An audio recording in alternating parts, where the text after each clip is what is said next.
Hello my YouTube family, welcome back with a new video.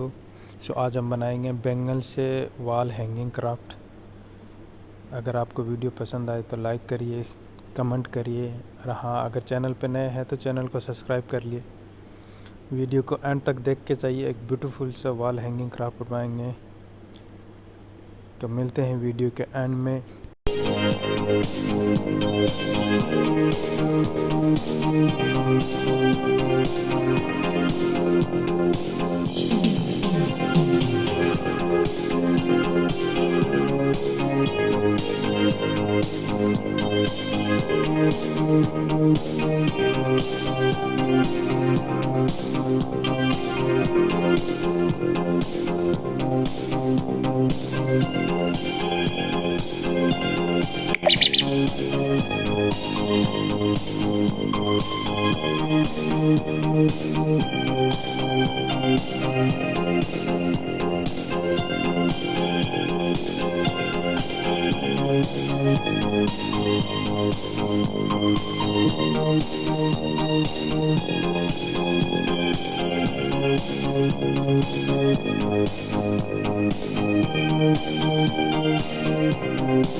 Thank you so much guys for watching. अगर आप चैनल पे नए हैं तो सब्सक्राइब करिए please. Thank you so much. मिलते हैं नेक्स्ट वीडियो में।